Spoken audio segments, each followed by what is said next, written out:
Hi everybody, we are going to make today's video a short one, but I do want to let everybody know that I have officially now set up my very first tank with a deep bed substrate. I've got about 5.5 inches of substrate in the tank.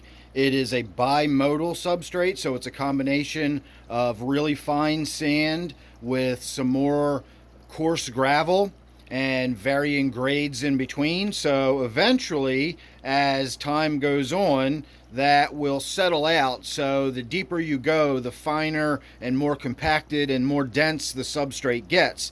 And the idea there is that I'm going to get some denitrification going on. This is the first tank I've set up that I'm going to try to get some denitrification happening, and we're going to see how it goes. I know there's a lot more complex ways of doing this, and you can set it up with layers of laterite or dirted tanks and so on and so forth, but I have no experience at all ever doing any kind of deep bed substrate or anything, so I'm going to start with the most basic of basics and just do a deep bed, and that's it. I'm just going to see what happens. We're going to see how that works with the denitrification process, and as time goes on, maybe we'll get a little more elaborate and experiment with it and everything else. So at some point, I'm going to be putting a little bit of woodwork in there. We're going to do a real basic, simple decoration, probably a very limited amount of plantings, and then we're going to have some really small fish. This is going to be a very lightly stocked tank, and again, it's going to be more of an experimental tank to test out the whole idea of the denitrification process. Again, you can see I've got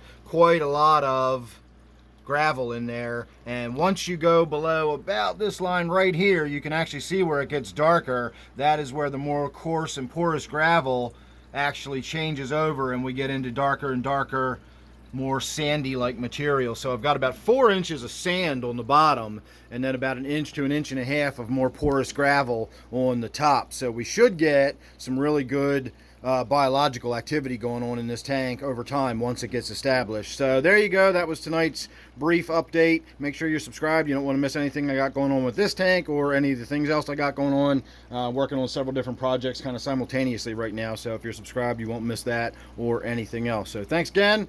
See you real soon in the next one.